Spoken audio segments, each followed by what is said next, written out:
Hello, student. Today we are going to read the third part of chapter number 7, The Fair Play. Days passed, दिन बीत गए। तो बेटे, अब तक आपने देखा कि अलगू और जुम्मन जो है आपस में बहुत गहरे दोस्त थे, और जो जुम्मन की जो चाची थी उसके जो है उसकी पत्नी और जुम्मन के साथ संबंधों को लेकर के जो पंचायत हुई, तो उस पंचायत के अंदर ये निर्णय लिया गया कि जुम्मन या तो अपनी चाची को मंथली अलाउंस पे करेगा या जो है प्रॉपर्टी उसको वापस करेगा। तो इस पंचायत के अंदर जो अलगू चौधरी था उसको हेड पंच नॉमिनेट किया गया था। तो हेड पंच होने के बावजूद अलगू चौधरी ने अपनी जो कॉन्शियस थी उसको किल नहीं किया, अपनी आत्मा को नहीं मारा, और जो फेयर डिसीजन दिया। तो इस डिसीजन के कारण जो जुम्मन और अलगू चौधरी के अंदर जो बॉन्ड ऑफ फ्रेंडशिप था वो टूट गया था, और इस कारण से वे जो है आपस में एक दूसरे के साथ बहुत ही कम दिखाई देते थे। तो अब इससे आगे पार्ट नंबर 3। डेज पास्ट, दिन बीतते गए, and as ill luck would have it, जैसा कि दुर्भाग्य उसके साथ हुआ, Algu Chaudhary found himself in a tight spot, और अलगू चौधरी ने अपने आप को बहुत ही कठिन परिस्थितियों में पाया। One of his fine pair of block diet, one of his fine pair of block, उसके बैलों की जो जोड़ी थी उसमें से एक अच्छा जो बैल था उसकी मौत हो गई। And he sold the other two Samjhu Sahu, और उसने जो दूसरा बैल था वो समझू साहू को बेच दिया। एक cart driver of the village, गांव के अंदर जो है एक गाड़ी छकड़ा गाड़ी ड्राइवर था वो। द अंडरस्टैंडिंग वाज दैट, समझ बूझ ये हुई थी दैट साहू वुड पे the price of block in a month time, कि जो समझू साहू जो था उसने बैल की जो कीमत थी वो 1 महीने में अदा करनी थी। इट्स सो हैपेंड, ये घटित हुआ, that the bullock died within a month, कि जो बैल था वो क्या हो गया, वो 1 महीने में मर गया। सेवरल मंथ्स आफ्टर,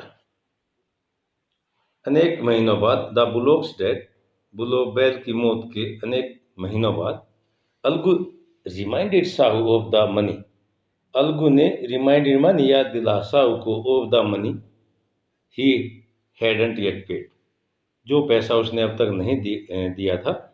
तो अलगू ने साहू को वो पैसे बैल की कीमत के बारे में याद दिलाया। Sahu got very irate, Sahu बहुत ज़्यादा नाराज हो गया। I can't pay you a penny for the wretched beast you sold me, मैं उस दुष्ट पशु जो आपने मेरे को बेचा था, मैं उसके लिए आपको एक पेनी भी नहीं दे सकता हूँ। He brought us nothing but ruin, वह हमारे लिए कुछ नहीं लाया लेकिन उसने हमें बर्बाद कर दिया। आई हैव ए ब्लॉक, मेरे पास एक बैल है, but use it for a month, इसको 1 महीने तक प्रयोग करो, and then return it to me, और तब इसे मेरे को वापस कर दो। No money for the dead bullock, मृत बैल के लिए कोई पैसा नहीं, ही सेड एंग्रीली, उसने गुस्से से कहा। Algu decided to refer the case to the panchayat, Algu ने जो ना केस को पंचायत के सामने रेफर करने का निर्णय लिया। For a second time in a few months, कुछ एक महीनों में दूसरी बार preparation for holding the panchayat were made, panchayat को बुलाने की जो तैयारी थी वो की गई थी।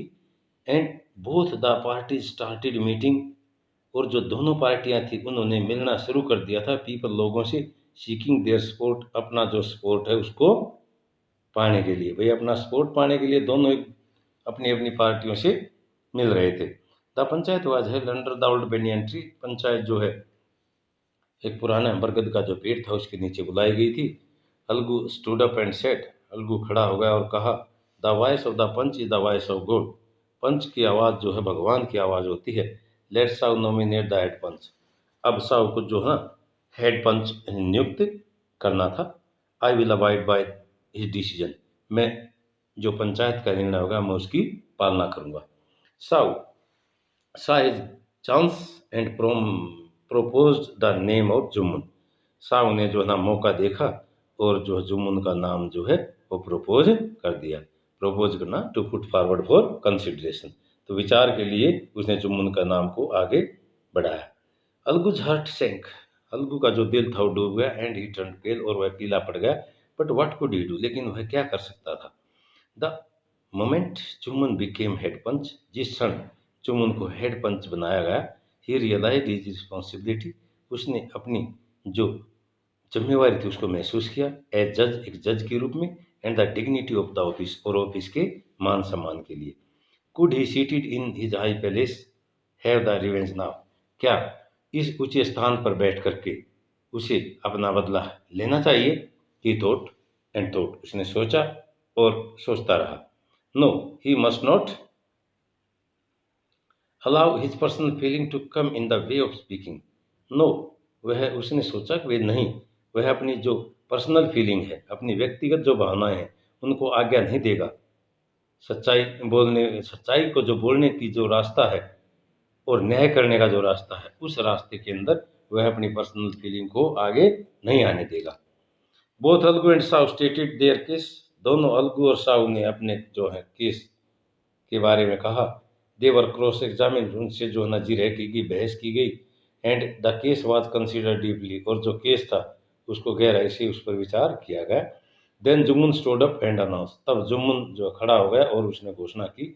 इट इज आवर ओपिनियन, ये हमारा विचार है, that Sahu should pay Algu the price of the blow, कि जो साहू है उसे जो ना शुड पे, उसे देना चाहिए अलगू को प्राइस ऑफ द ब्लो, बैल की कीमत। When Sahu bought the bullock, जब साहू जो है ने जब बैल खरीदता था, it suffered from no disability or disease, तो उस समय वह किसी प्रकार की बीमारी या अयोग्यता से पीड़ित नहीं था। The death of the block was unfortunate, जो बैल की जो मौत हुई वो दुर्भाग्य से हुई। But Algu can't be blamed for it, इसके लिए, लेकिन इसके लिए अलगू को जो दोषी नहीं ठहराया जा सकता है। Algu could not contain his feeling, Algu जो है अपनी भावनाओं को नहीं रोक सका।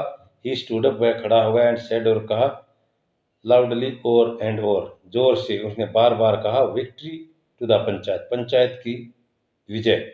दिस इज जस्टिस, ये न्याय है। God lives in the voice of the panch, जो भगवान है वो पंच की आवाज में रहता है।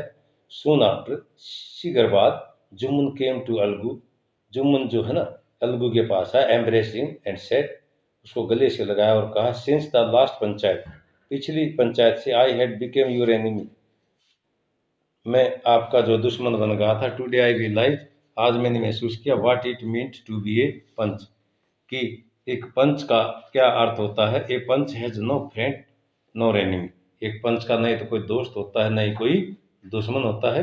ही नोज ओनली जस्टिस, वह केवल न्याय जानता है। Let no one deviate from the path of the justice, आओ किसी को जो न्याय का रास्ता है उससे नहीं भटकना चाहिए। एंड ट्रूथ फॉर फ्रेंडशिप और एनिमिटी, और जो है चाहे दोस्त हो या दुश्मन हो, हमेशा सच्चाई का साथ देना चाहिए। Algu embraced his friend and wept, Algu ने अपना जो दोस्त था उसको गले से लगाया और रोने लगा। And his tear washed away all the dirt of his understanding, और जो आंसू थे उसने जो भी धूल थी मिसअंडरस्टैंडिंग की, उन दोनों के बीच में उन सबको धो दिया।